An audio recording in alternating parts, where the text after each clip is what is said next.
السلام علیکم ناظرین، اگر ابھی تک آپ نے ہمارے اس چینل کو سبسکرائب نہیں کیا ہے تو برائے مہربانی چینل کو سبسکرائب کر لیں اور پاس ہی گھنٹی کے آئیکن کو ضرور کلک کریں تاکہ ہماری ویڈیو کی نوٹیفیکیشن سب سے پہلے آپ کو پہنچے۔ جزاک اللہ۔ امیر خیر الدین باربروسا، دلچسپ اور علول انگیز تاریخی ناول۔ پیش لفظ: تاریخ کو اگر تاریخ سمجھ کر لکھا جائے، اسے پسند اور ناپسند کا ہدف نہ بنایا جائے تو یہ انسانی تہذیب و تمدن اور اس کی ارتقاء کا ایک آئینہ بن جاتی ہے۔ لیکن ماضی کے واقعات اور حادثات کو پڑھ کر اگر ان سے عبرت حاصل نہ کی جائے تو تاریخ کا حق ادا نہیں ہوتا۔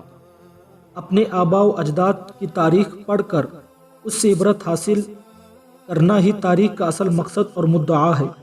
جو اچھے کام ماضی میں آباء و اجداد نے کیے انہیں اپنایا جائے، ان سے جو غلطیاں ہوئی ان سے اجتناب کیا جائے۔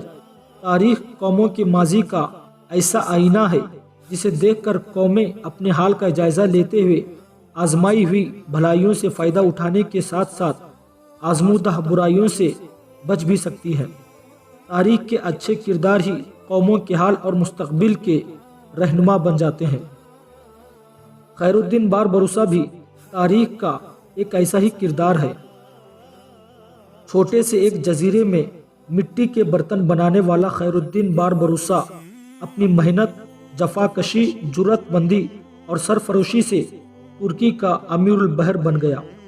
اس نے اسپین، اٹلی، وینس، مالٹا اور دیگر کئی ممالک کے بحری بیڑوں اور جہازوں کو سمندر کے اندر تباہ اور برباد کر دیا۔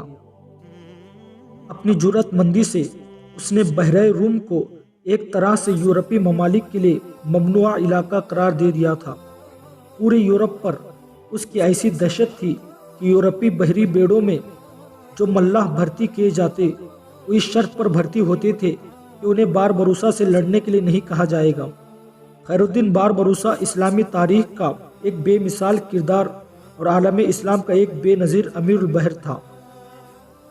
اسلم راہی یم اے اندلس کے جنوبی حصے البشارات کے کوہستانی سلسلے شلیر کی ایک چوٹی پر ڈھلتی ہوئی عمر کا ایک شخص اپنے ہاتھ میں چھڑی لیے ایک بڑی سی چٹان پر بیٹھا ہوا تھا۔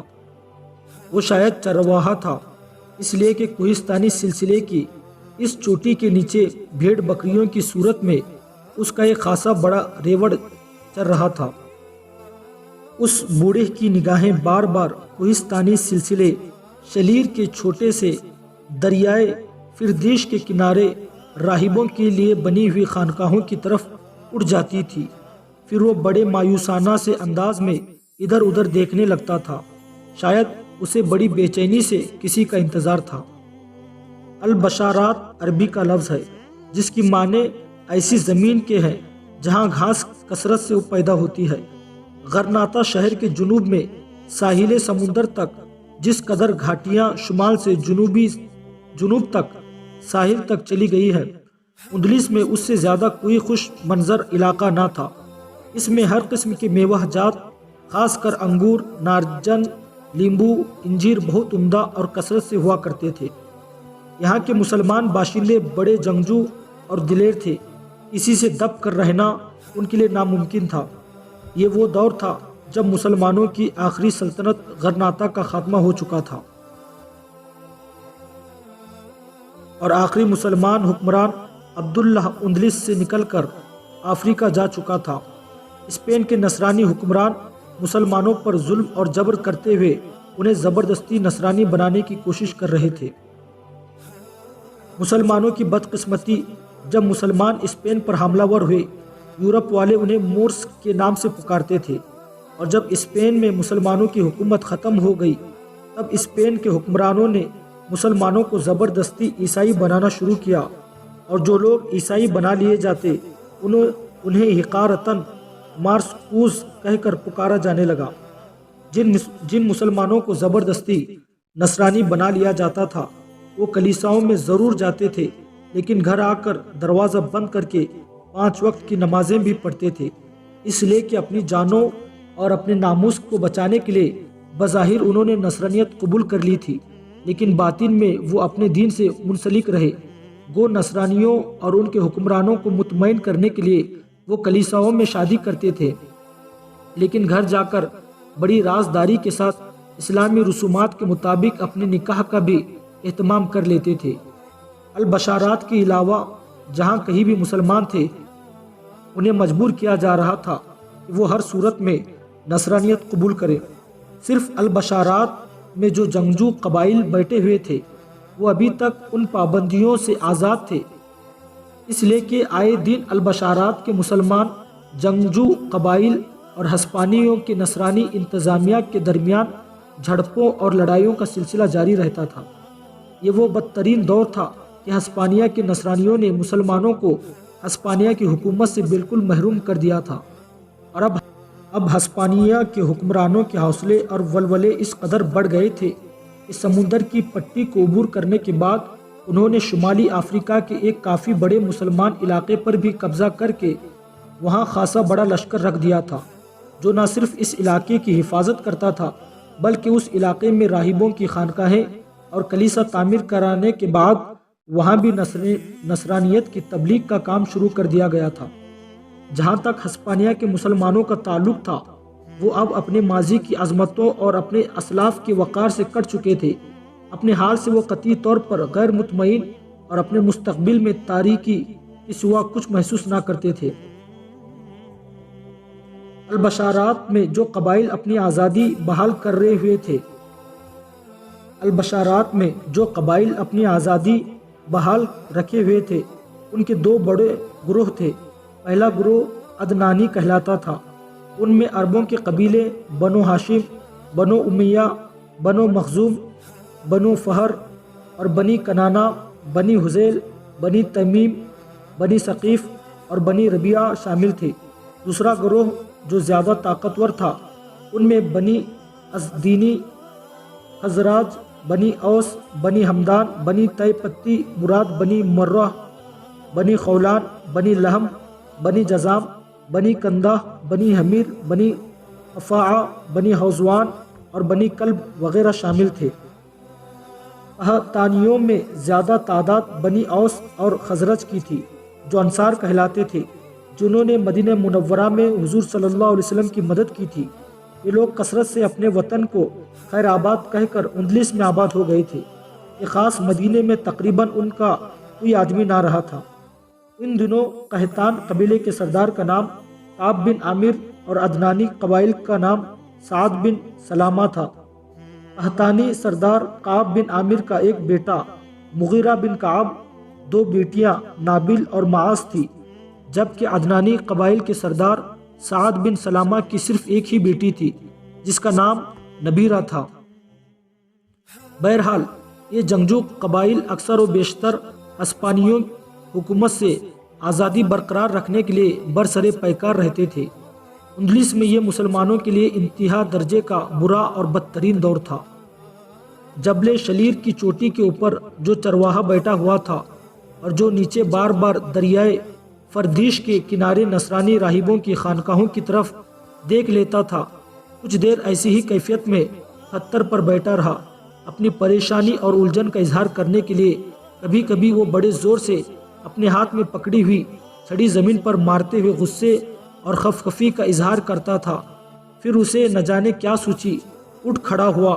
کچھ دیر وہ انتہائی مغموم انداز میں چوٹی سے نیچے بہتے دریائے فردیش کی طرف دیکھ رہا تھا۔ اس کے بعد وہ انتہائی دکھ اور کرب میں اپنے جذبات کا اظہار کرتے ہوئے زمزمہ سراہ ہوا تھا۔ جو نغمہ وہ الپ رہا تھا اس کا مفہوم کچھ اس طرح تھا: تمام ہواؤں کہ میرے خدا یہ امتحان کیسا، سلگ رہے ہیں ہمارا کوئی خدا نہ ہو جیسے، بجھ رہے ہیں حریم قلب میں سلامتی کے چراغ، کوئی سحر ہمارے منظر میں نہ ہو جیسے، روز بنتے ہیں بگڑتے ہیں بکھر جاتے ہیں، مرحوم کوئی آب بخت سے ہناب ہو جیسے، اے خدا تیرے جہاں میں کسی سے منصفی چاہے، سلامتی نہ پید یہاں انصاف عنق ہو جیسے، ڈوبا ہے ہر کوئی ہوا و ہوس کی گندگی میں، اس زمین کی ہست اور بودی ہی بے ضمیر ہو جیسے، مر رہے ہیں لوگ بے وجہ زہر گزیدوں کی طرح، کائنات میں خدایا بس جا رہا نہ وہ جیسے، ہم تو راہی ہیں گزر رہے ہیں خار ساروں میں، الماء دامن نسل نو الجھن ہو گیا ہو جیسے۔ یہاں تک گانے کے بعد اس چرواہے کی محویت جاتی رہی، اس لیے کہ اس کی پشت کی جانب سے دو انتہائی نو عمر اور نوخیز لڑکیاں گھوڑے کو دوڑاتی ہوئی آئی تھی۔ ایک سیاہ فام حبشی بھی گھوڑے پر سوار ان کی نگرانی کر رہا تھا، شاید وہ ان کا غلام تھا۔ کوہستانی سلسلے کے اوپر آ کر دونوں لڑکیوں نے اپنے گھوڑے کو روک دیا۔ نیچے اتر کر ان کی طرف دیکھتے ہوئے سیاہ فام حبشی بھی اپنے گھوڑے سے اتر گیا اور تینوں گھوڑوں کی باگیں پکڑ کر کھڑا ہو گیا تھا۔ دونوں لڑکیاں انتہا درجے کی خوبصورت اور پرجمال تھی۔ دونوں شکل و شباہت میں ایک دوسرے سے کافی ملتی تھی، لیکن چھوٹی لڑکی حسن و جاذبیت میں زیادہ اہمیت رکھتی تھی۔ چھوٹی لڑکی چرواہے کے قریب گئی اور بڑے احترام میں اسے کہنے لگی، منظر بن زبیر، میں دیکھتی ہوں آپ خلاف معمول نیچے دریائے فردیش کے کنارے راہبوں کی خانقاہوں کی طرف بڑی بے چینی سے دیکھ رہے تھے۔ میں نے آپ کی اس حالت کا اندازہ بلندی کی طرف آتے ہوئے کر لیا تھا۔ کیا کوئی خاص بات ہے؟ کیا ان نصرانی راہبوں کی خانقاہوں میں کوئی ہلچل مچنے والی ہے؟ کوئی انقلاب رونما ہونے والا ہے؟ یا آپ کو وہاں سے کوئی بہتری کی امید اور بھلائی کی تمنا ہے؟ اس لڑکی کی اس استفسار پر منظر بن زبیر بدک سا گیا تھا۔ اس نے سر کو جھٹکا دیا جیسے وہ کچھ چھپانے کی کوشش کرنے لگا ہو، پھر وہ بات کا رخ بدلتے ہوئے کہہ رہا تھا، معاذ میری بیٹی، میرا یوں دکھ اور افسوس بھرے انداز میں راہبوں کی خانقاہوں کی طرف دیکھنا کسی علت کے بغیر نہیں ہے۔ میری بیٹی، میرے تجسس کی جبلت مجھے اکثر اور بیشتر اپنی قوم کے ماضی کی طرف گھسیٹ کر لے جاتی ہے، اور میں ان عوامل کا کھوج لگانے کی طرف مائل ہو جاتا ہوں جو ہماری تباہی اور بربادی کا باعث بنی اور جنہوں نے اسپین کے اندر مسلمانوں کی 800 سالہ حکومت کا خاتمہ کر دیا۔ لڑکی جس کا نام معاذ پکارا گیا تھا، منظر بن زبیر کے ان الفاظ پر اداس اور افسردہ ہو گئی تھی۔ اس کی بڑی بہن کی کیفیت بھی اس سے مختلف نہ تھی، اور ان کے قریب جو ڈھلی ہوئی عمر کا حبشی جو تینوں گھوڑوں کی باگیں پکڑے کھڑا تھا، وہ ان سے بڑھ کر افسردہ ہو گیا تھا۔ پھر معاذ نام کی اس لڑکی نے پھر منظر بن زبیر کو مخاطب کیا، آپ کے خیال میں اسپین میں ہماری اس قدر مضبوط اور مستحکم سلطنت کیسے ختم ہو گئی؟ جواب میں منظر بن زبیر کچھ دیر تک ہونٹ کاٹتا رہا، آنکھوں میں نمی اتر آئی تھی، پھر انتہائی دکھ بھرے انداز میں کہنے لگا، معاذ، اس سرزمین کی تاریخ یوں تو تمام دنیا کے لیے اہم اور دلچسپی کا باعث رہے گی، مگر عبرت خیزی اور درس آمیزی کے لیے مسلمانوں کے لیے یہ انتہا درجے کی اہمیت اختیار کر جائے گی۔ یہ اپنوں کے دھوکے اور فریب کی داستان غم ہے۔ ان کے قریب سے آنے والے مسلمان نسلوں کو پتہ چلتا رہے گا کہ وہ مسلمان جو فاتح کی حیثیت سے اسپین میں داخل ہوتے تھے، اس وقت ان کے عقیدے کی احساس توحید پر تھی اور ان کا شعار وحدت اور یکجہتی تھا۔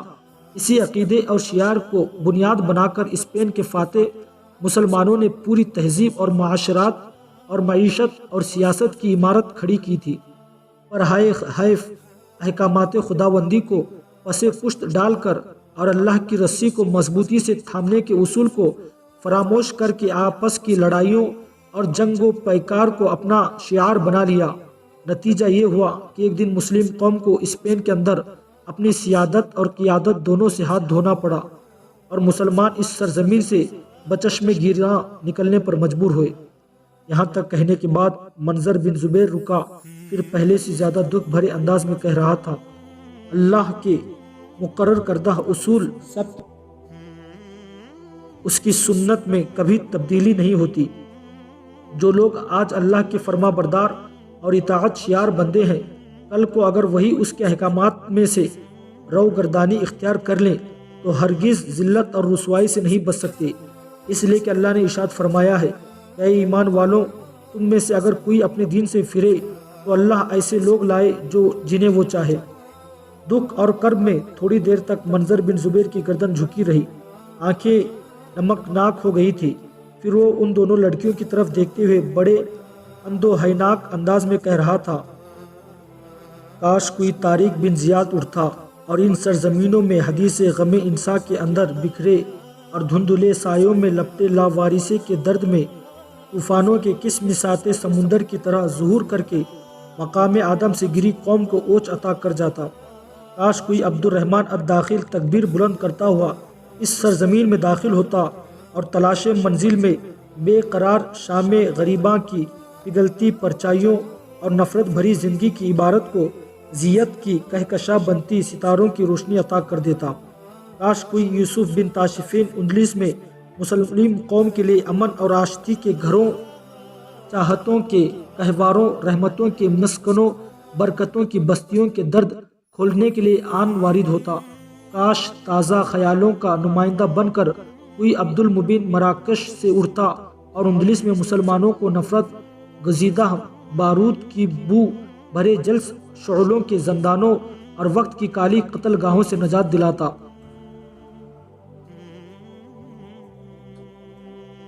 پر ہائے حیف لگتا ہے ہماری آنکھوں کے اوطاقوں میں آس کی بجھے دیے ہی لکھے ہیں، کرنوں کے غبار اپنے دامن میں ہمارے لیے صرف زرد تغبیر ہی رکھتا ہے۔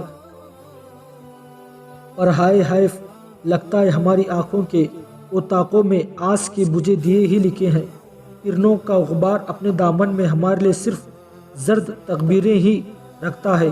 ہیہات ہیہات وہ قوم جو صدیوں تک ان سرزمینوں میں کامیابی سے حکومت کرتی رہی، لگتا ہے اب ان کی بچی کچی نسلوں کے مقدر میں قطرہ قطرہ بن کر گھلنا اور ذرہ ذرہ بن کر سلگنا ہی لکھا جا چکا ہے۔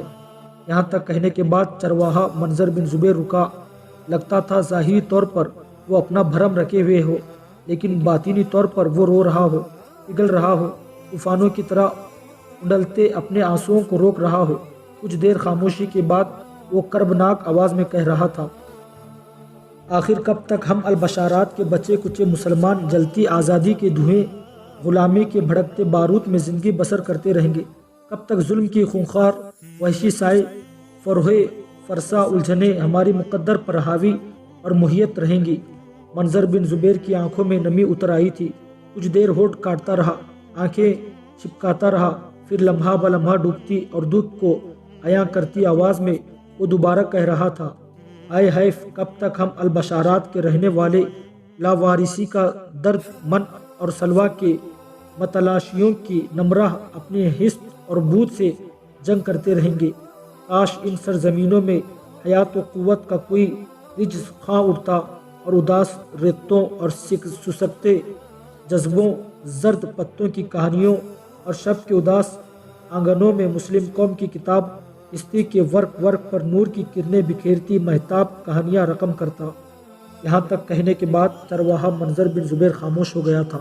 اس کے چہرے پر درد، اس کے چہرے پر دور دور تک اداسیاں تھیں، آنکھوں میں نا امیدی کی ایسی کیفیت تھی جیسے منزل کے قریب کسی مسافر سے اس کا سارا اثاثہ چھین لیا گیا ہو۔ اس کی یہ کیفیت دیکھتے ہوئے معاذ، اس کی بڑی بہن نابل اور ان کا حبشی غلام بساط تینوں ہی اداس اور افسردہ ہو گئے تھے۔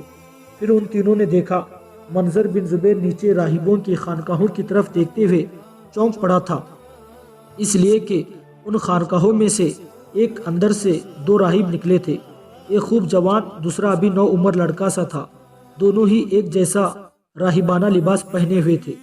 معاذ نے شاید منظر بن زبیر کی اس کیفیت کو بھانپ لیا تھا، لہٰذا اپنی بڑی بہن کو اشارہ کرتے ہوئے اس نے گھوڑے کو ایڑ لگا دی تھی۔ اس کی طرف دیکھتے ہوئے اس کی بڑی بہن نابل اور بساط دونوں اپنے گھوڑوں کو ایڑ لگا چکے تھے۔ تھوڑی ہی دور جا کر معاذ اپنے گھوڑے سے اتر کر ایک چٹان کی اوٹ میں بیٹھ گئی تھی۔ اس کی یہ کیفیت دیکھتے ہوئے اس کی بہن نابل سوالیہ سے انداز میں اس کی طرف دیکھنے لگی۔ جواب میں معاذ نے پہلے اپنے ہونٹوں پر انگلی رکھتے ہوئے اسے چپ رہنے کا اشارہ کیا، اس کے بعد اسے دوسری اشارہ دیا کہ اس کے ساتھ چٹان کے اوٹ میں بیٹھ جائے۔ اس پر نابل اپنے گھوڑے سے اتر کر معاذ کے قریب ہو کر بیٹھ گئی۔ بساط بھی گھوڑے سے اتر گیا تھا اور تینوں گھوڑوں کو وہ پکڑ کر ایک طرف کھڑا ہو گیا تھا۔ کوہستانی سلسلے کے نیچے دریائے فردیش کے کنارے بنی راہبوں کی خانقاہوں میں سے جو دو راہب نکلے تھے وہ بڑی تیزی سے کوہستانی سلسلے کے قریب آئے تھے۔ ان میں سے ایک خوب تناؤ تھا اور دوسرا نو عمر مگر کٹے ہوئے جسم کا تھا۔ دونوں راہب کوہستانی سلسلے کے اوپر چرواہے منظر بن زبیر کے پاس آئے اسے باری باری دونوں نے پرجوش مصافحہ کیا۔ پھر وہ راہب جو بڑی عمر کا تھا منظر بن زبیر کو مخاطب کرتے ہوئے کہہ رہا تھا، قحطانی قبائل کا سردار کا نام کعب بن عامر ہے اور عدنانی قبائل کے سردار کا نام سعد بن سلمہ ہے۔